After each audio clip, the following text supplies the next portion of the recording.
Caso vocês queiram saber mais sobre essa disciplina, é só visitar o link introbigdata.org e caso queiram saber mais sobre mim, é só visitar o link marcosnunes.me. O que é então esse tal de K-means ou K-means? É um método popular de clusterização de dados. Clusterização significa pegar um conjunto de dados e dividir ele em grupos menores, nos quais os pontos que estão nos mesmos grupos são mais similares entre si. O objetivo, então, é separar N observações da nossa amostra em K grupos. O problema é que a gente não sabe exatamente qual é o valor de K.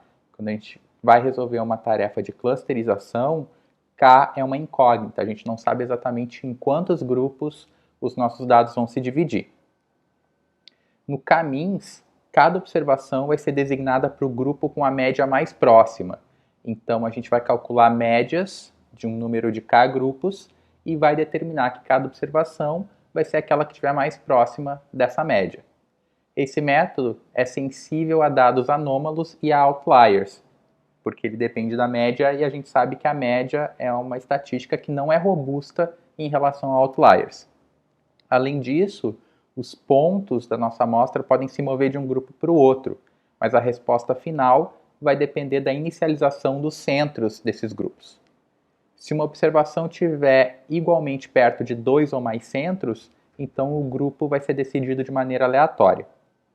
O K-means pode ser muito efetivo como um método de previsão black box, ou seja, um método que a gente não vai ter acesso exatamente como foi feita a divisão das N observações nos K grupos, e ele também não é útil para que a gente entenda a natureza da relação entre as características das nossas amostras e as classes.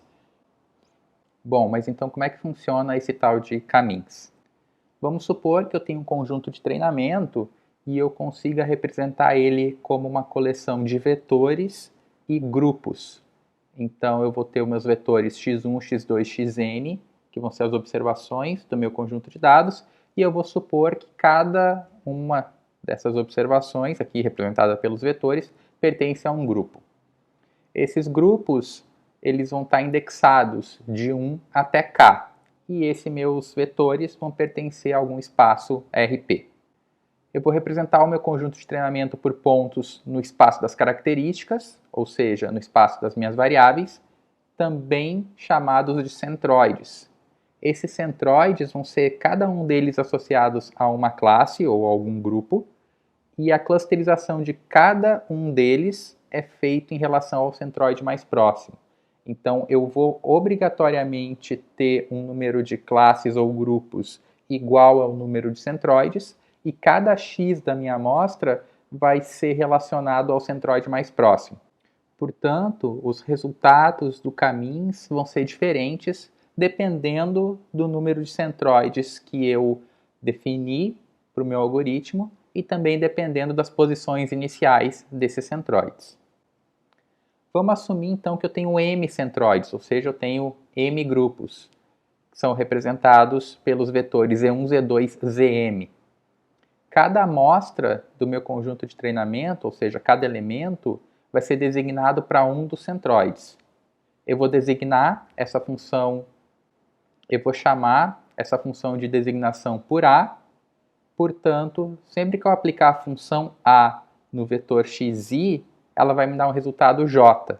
Isso quer dizer, então, que o iésimo elemento foi designado para a jésima classe.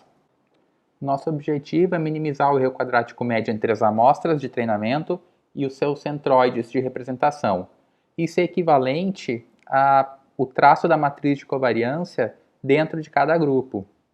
Então, o que a gente quer é minimizar esse somatório aqui, no qual eu vou ter a observação e o centroide respectivo. Então, o que eu quero é justamente minimizar essa relação entre as observações e os centroides.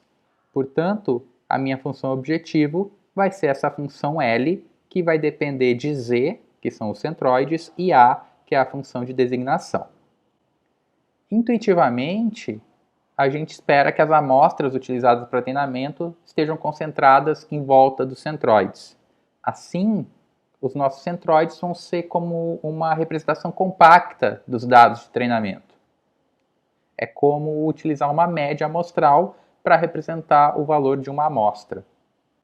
Se o nosso z está fixo, ou seja, o nosso conjunto de centroides está fixo, a função de designação ótima deve seguir a regra do vizinho mais próximo, ou seja, a função de designação para cada elemento da nossa amostra deve ser o valor que minimiza essa distância entre a observação da nossa amostra e o centroide. Se a nossa função de designação está fixa, então o centroide ZJ deve ser a média de todas as amostras designadas para o jésimo centroide. Então, ele serve, como eu falei, como uma representação compacta de todos os elementos que estão próximos a ele mesmo, ou seja, o centroide é um resumo da sua vizinhança. Baseado nessas condições necessárias, o algoritmo Caminhos vai alternar dois passos. Para um conjunto fixo de centroides, ele vai otimizar essa função de designação, designando então cada amostra ao centroide mais próximo utilizando a distância euclidiana, aquela que vocês já conhecem lá da álgebra linear. Feito isso, ele vai atualizar o valor dos centroides calculando a média de todas as amostras associadas a eles. Com isso, o valor do centroide vai mudar. Então ele volta para o passo 1, otimiza de novo a função de designação, criando talvez novos grupos, para passar de novo para o passo 2, onde ele vai atualizar o valor da média dos centroides. E ele vai fazendo isso até a convergência. E a gente sabe que ele converge porque depois de cada iteração, a função objetivo vai decrescer. Normalmente, essa convergência é bastante rápida, e se a razão entre o decréscimo e a função objetivo estiver abaixo de algum limite, o nosso algoritmo para. Então, na prática, vamos supor que a gente tem um conjunto de treinamento com 6 observações, 1,2, 5,6, 3,7, 0,6, 0,1 e 2,6, e eu vou aplicar o Caminhos em dois centroides, Z1 e Z2. Vejam que aqui eu estou trabalhando só com algo em uma dimensão, que é para simplificar o cálculo das distâncias. Então eu estou assumindo que eu escolhi dois centroides, os centroides 2 e 5, e vou verificar quais são os valores do meu conjunto de dados que estão mais próximos de 2 e quais estão mais próximos de 5. Então, esse é o conjunto de pontos que está mais próximo de 2, 1,2, 0,6, 0,1, 2,6, e esses dois pontos são os que estão mais próximos de 5. Esse, então, é o primeiro passo do algoritmo. No segundo passo, eu vou calcular o centroide baseado nesses pontos aqui, que deu 1,125, ou seja, alterou em relação ao 2 do chute inicial, e o centroide em relação aos pontos 5,6 e 3,7, que deu 4,65, que também alterou em relação ao 5 do chute inicial. Utilizo novamente o cálculo da distância para ver como esses 4 pontos originais se comportam em relação ao novo centroide e vejo que não há alteração, assim como no segundo grupo. Ou seja, os meus dois centroides para esse problema são 1,125 e 4,65. E a minha função objetivo vai ser 5,3125. Porém, se eu escolher outros dois centroides, nesse caso 0,8 e 3,8, a gente vê que a primeira divisão em dois grupos já é diferente da divisão anterior. Antes eu tinha 4 pontos associados a 2 e 2 pontos associados a 5. Agora, os pontos 0,8 e 3,8 têm associados a si 3 pontos cada um. Quando eu faço a atualização do valor dos centroides, eu altero os seus valores, então 0,8 passa para 0,633, o 3,8 passa para 3,967, atualizando novamente, não há alterações. Portanto, com essa nova inicialização, eu tenho outros dois grupos, dessa vez não formados por 4 e 2 elementos, mas formados por 3 e 3, e eu tenho dois novos centroides. E vou ter uma função objetivo diferente, 5,2133. Então percebam que se eu iniciei o meu algoritmo em valores diferentes, o Caminhos vai convergir para mínimos locais diferentes. Além disso, a gente consegue mostrar que a segunda solução, essa que tem dois centroides 0,633 e 3,967, com 3 pontos para cada grupo, ela é a solução ótima global. Para ilustrar um pouco melhor como o caminho funciona, eu vou fazer algumas simulações numéricas aqui para vocês. Vamos supor que meu conjunto de dados tem duas classes que seguem a distribuição normal com essa matriz de covariância sigma que está aí na tela. Vejam então que eu estou assumindo independência, pois o valor das covariâncias é igual a zero. Eu vou também definir médias para essas duas classes. Para uma delas a média vai ser 0, 0, ou seja, o centro da minha classe está na origem. E para a segunda classe a média vai ser 1,5, 1,5. E eu vou querer que metade das minhas observações estejam na primeira classe e metade na segunda. Aqui eu mostro como eu faço essa simulação. Eu estou gerando então 200 observações para cada grupo. Estou criando um grupo que eu chamei de controle CTRL no caso, né? E outro de tratamento, TRT. E vou plotar esse gráfico para vocês verem. Então, plotando esse gráfico, eu tenho esse resultado aqui. Vejam que eu tenho o grupo controle em vermelho, o grupo tratamento em verde. Aqui então eu aplico a função k-means e salvo ela dentro de um objeto chamado class, de classificação. Para aplicar a minha função k-means, eu só preciso determinar o meu conjunto de dados. Aqui eu estou usando só as primeiras duas colunas, porque a terceira é um indicador de qual grupo a minha observação pertence, e eu estou dizendo em quantos clusters eu quero dividir essa minha amostra. Então eu quero usar 2 clusters aqui, até porque eu já sei que a resposta é 2. Quando o algoritmo roda, ele nos retorna informações como a qual cluster cada observação pertence, quais são os valores dos centroides, uma série de informações aqui a respeito das somas de quadrados, então soma de quadrados total, soma de quadrados dentro do grupo, enfim, que não é tão importante na nossa análise de agora, mas a gente vai retornar isso mais para frente. O tamanho de cada cluster, ou seja, o número de observações em cada cluster e o número de iterações para chegar no resultado. Quando eu analiso o que tem dentro do cluster pertencente a esse objeto de classificação, eu vejo que tem uma série de números, 1 e 2, que vão indicar se determinada observação caiu no grupo 1 ou caiu no grupo 2. Eu também estou utilizando um código aqui para verificar o quão certo o meu algoritmo foi para fazer essa divisão de clusters. Então eu estou vendo que para a classe 1, ele acertou 84,5% dos chutes que ele fez. Para a classe 2, ele acertou 76,5%.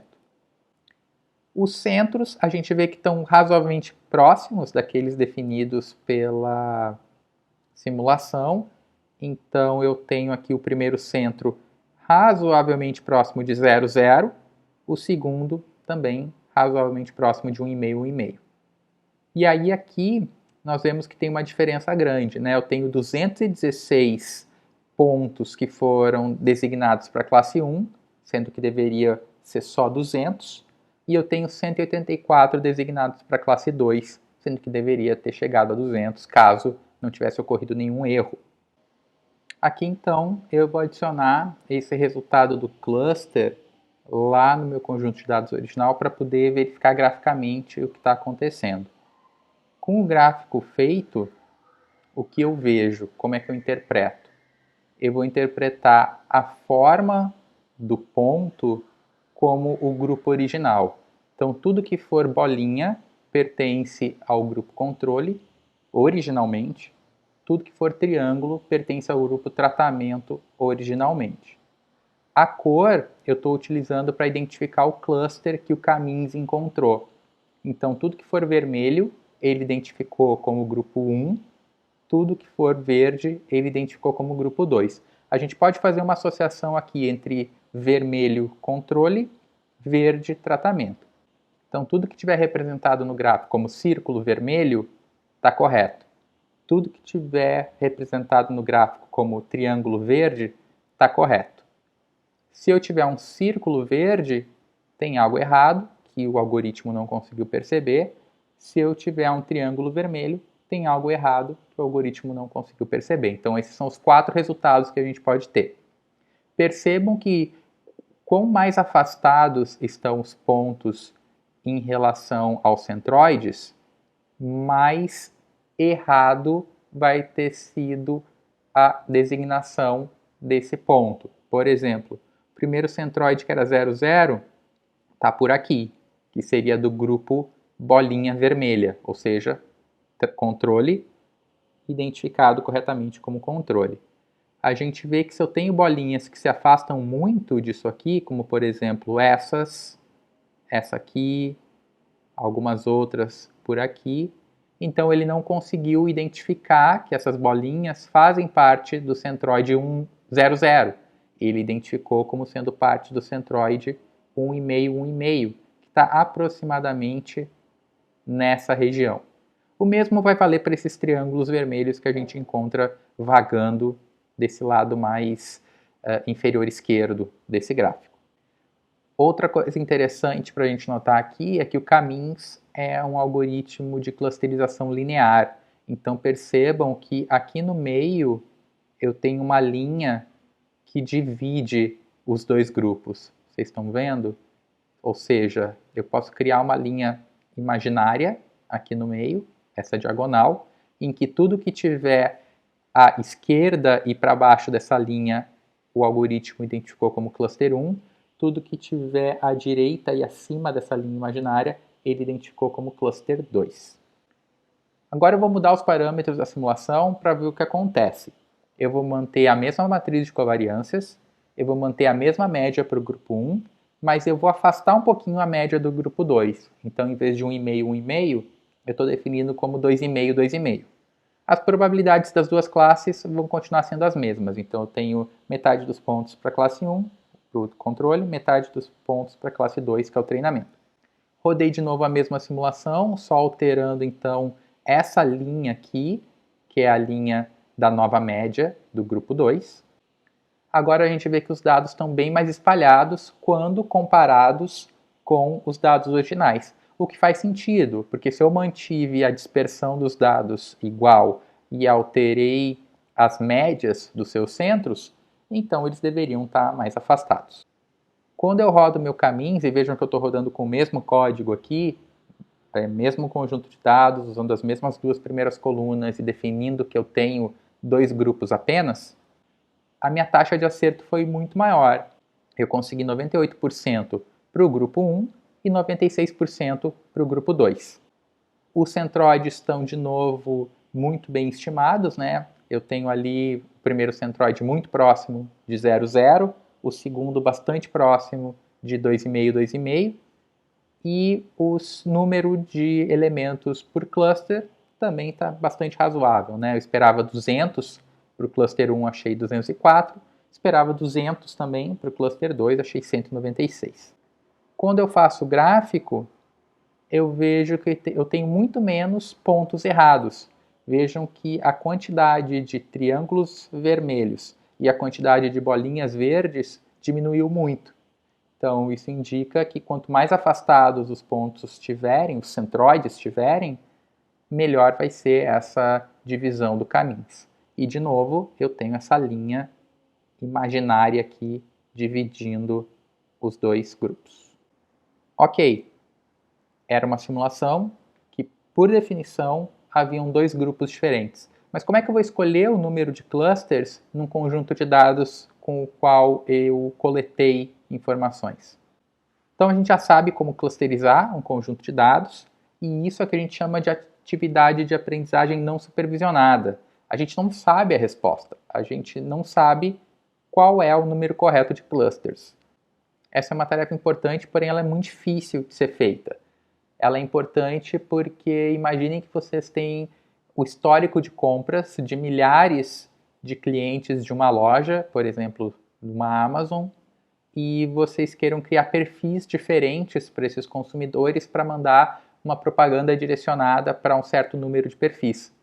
O grande problema é definir quantos perfis a gente tem. São 2 perfis de compradores, 3 perfis, são milhares de perfis. Então, é uma tarefa que é extremamente importante se a gente quiser agregar valor na nossa análise, só que ela é muito difícil de fazer. Eu vou mostrar aqui 2 métodos conhecidos para fazer isso. O primeiro deles é o método cotovelo, que é parecido com aquilo que a gente já viu lá com o método cotovelo da PCA. A gente vai fazer diversas clusterizações dos nossos dados. Então vamos supor que eu faça clusterizações variando de 1 até 10, ou seja, faço clusterização assumindo um grupo só, ou seja, numa divisão, 2 grupos, 3 grupos, até 10 grupos. Para cada um desses grupos, eu vou calcular a soma de quadrados dentro. Vou fazer o gráfico dessa soma de quadrados dentro em função do número de clusters. E eu vou definir que o valor ótimo de K é aquele no qual a curva se estabiliza.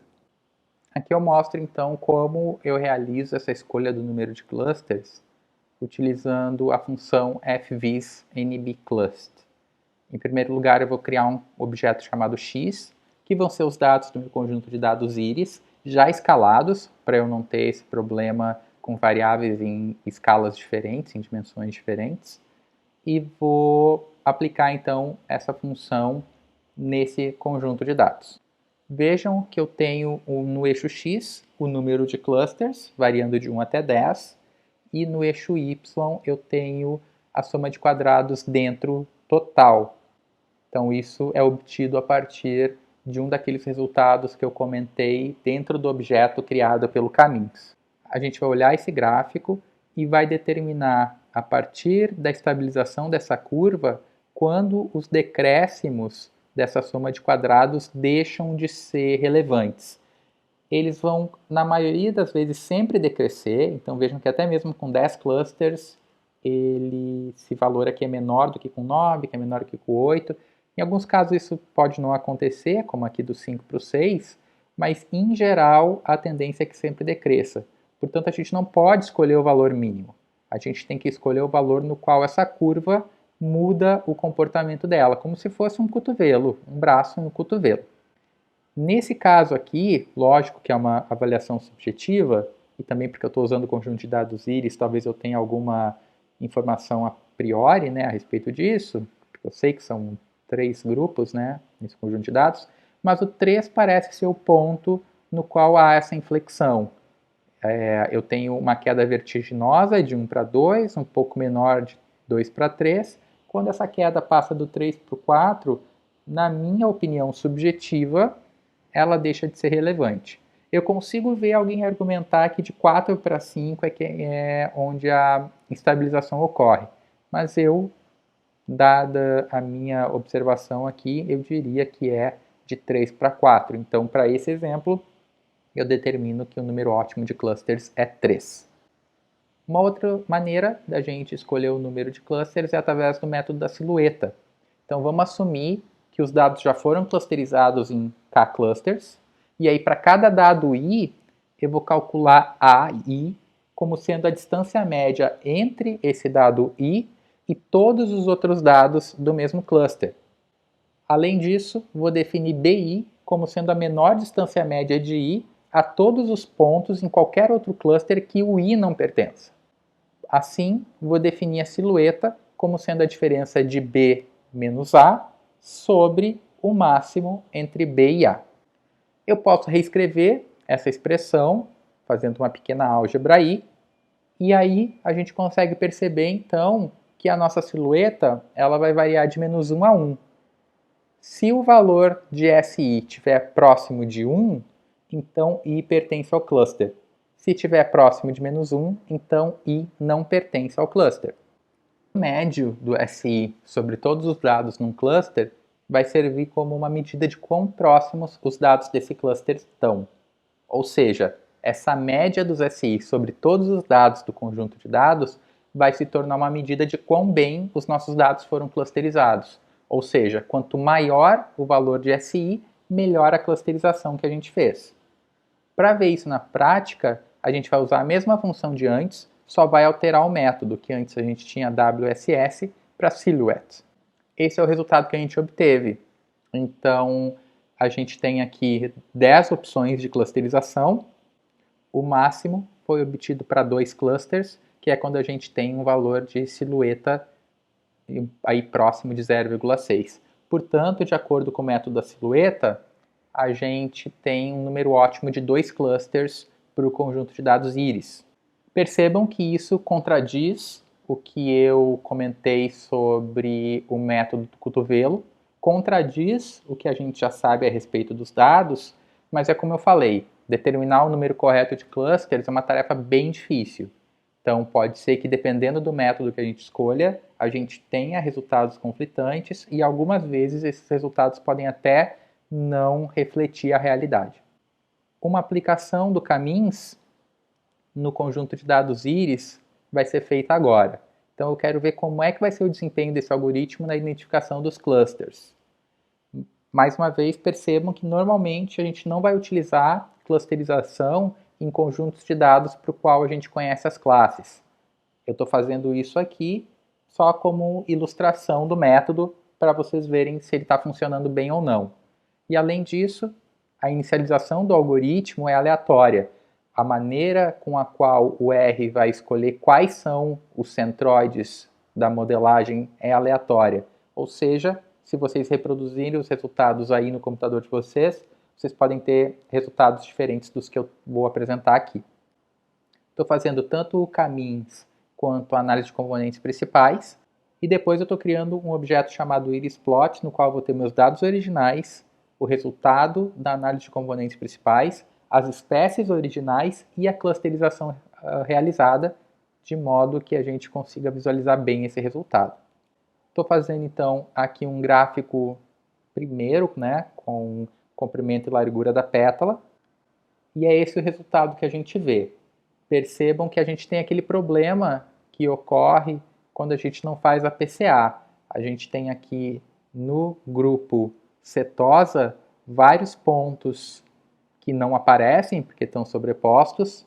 Algo similar acontece aqui tanto nos grupos versicolor quanto virgínica.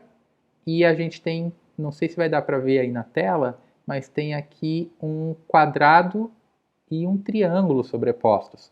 Então vejam que a visualização ficou bem complicada se a gente não faz uma PCA nesses dados. Aqui então eu vou fazer o gráfico do resultado da clusterização projetando nas duas primeiras componentes principais, e o resultado é bem mais agradável de ver. Então vejam que eu estou com todos os pontos da cetosa aqui espalhados. Algo similar acontece com os pontos da versicolor e da virgínica, e a gente consegue agora perceber o que está certo e o que está errado.